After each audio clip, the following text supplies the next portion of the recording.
My dear brothers and sisters, here at Holy Cross, we continue our series on Paul's letter to the Romans with chapter 4, verses 13 through 15.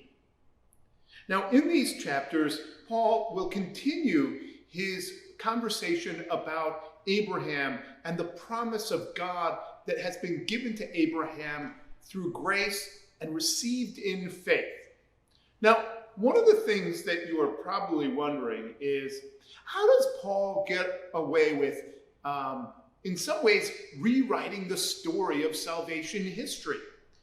For 1,000 or so years, Jews had been reading the story of Abraham one way, which is that Abraham is kind of the hinge point where Israel gets chosen and separated away from all of the other people that God has created. That's how they become the chosen people. And it is through not only Abraham's yes, they would have said, but circumcision and eventually the law that separates Israel from all of the other people around them. So for most of the Jews, the story of Abraham was also the story of separation. The story of separation from all of the other peoples around them. Something particular and special happened to the Jewish people in and through Abraham's yes. So we go 1,000 years or so with this story being understood as Abraham's yes creating a separation between the Jewish people and all the other peoples. And that God had not only a special mission for the Jews, but that also God had a particular fondness for the Jews over and against all of the other people in the world.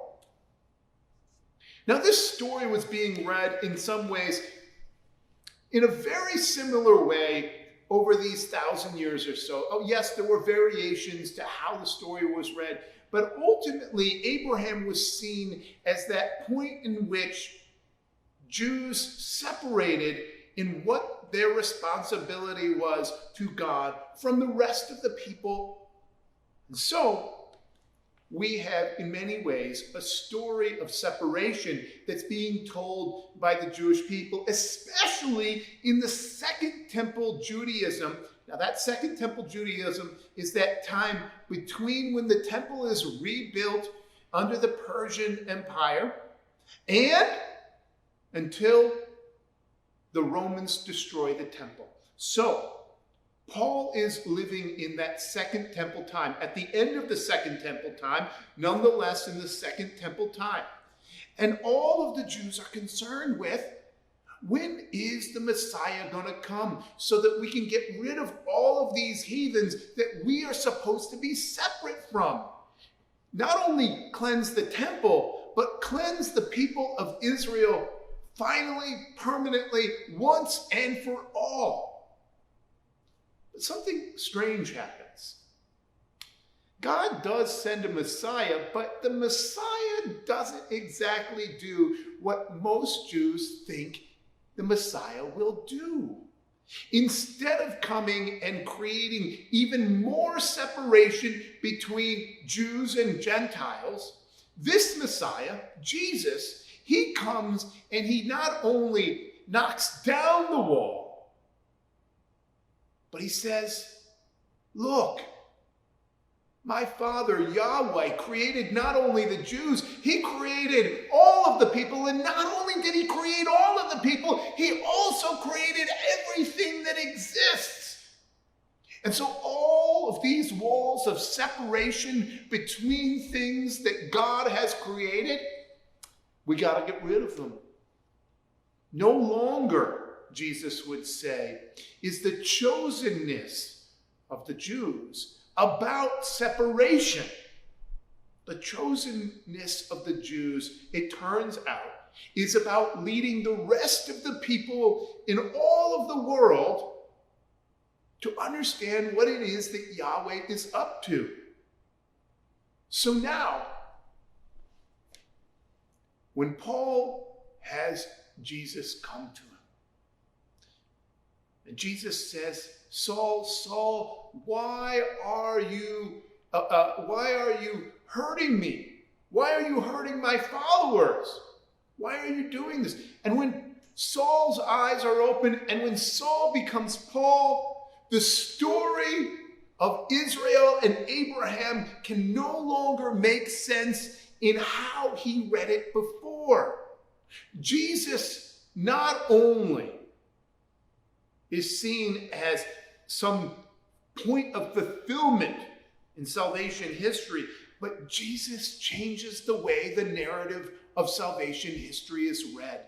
And so for Paul, Abraham is no longer that great point of separation. Instead, Abraham is that great point of unity. Yes, Abraham is the father of the Jews, the chosen people, but he's also the father of other people. And what Paul is saying is, we're not the sons of Abraham through the law or through circumcision or through anything else that marks us as being separate from everybody else. No, we do have a specific and chosen identity as Jews that is different from the rest of the people, but it is not to create separation and difference. It is to bring other people to Yahweh. And so what Paul would say here is this promise that was given to Abraham. This promise was a promise not only for his heirs by the flesh, but also all of those people who would look to Abraham and say, yes, I want some of that promise that God gave to Abraham. Yes, I want that as well. So, in chapter 4, verses 13 through 15, Paul says, for the promise that he would inherit the world did not come to Abraham or to his descendants through the law, but through the righteousness of faith. If it is the adherents of the law who are to be the heirs, faith is null and the promise is void, for the law brings wrath. Where there is no law, neither is there violation. So, what he's basically saying here, what Paul's saying is, look, the promise is not about the law. The law comes much later. The law comes because people are having trouble saying yes to the promise that Abraham said yes to. The law lets the Jews know and everybody else know that they're not living up to what that promise is, what that yes is. And so what Paul is saying here in chapter 4, verses 13 through 15 is, look, the inheritance of what God is offering us doesn't come through laws. It comes through a promise. It comes through a relationship. It comes through having our heart open, through having our heart say, yes, God, I need you. And what Paul will say even more is that the yes and the promise all lead to Jesus Christ. And that when we turn to Jesus Christ, we not only turn to Jesus Christ, but we turn to the inheritance of that yes that Abraham gave to God. We turn to the yes with our whole heart, full of faith, wanting to be ripped open by God's gracious offer of love and redemption for us. Here in verses 13 through 15, Paul is saying God isn't about wrath. God isn't about condemnation. God isn't about the cruel judgment by a cold, arbitrary law. No. God is about love. And God is about healing. And God is about restoring us, not only to God, but to our rightful place in all of God's creation. That is the yes to God's promise. Amen. God bless.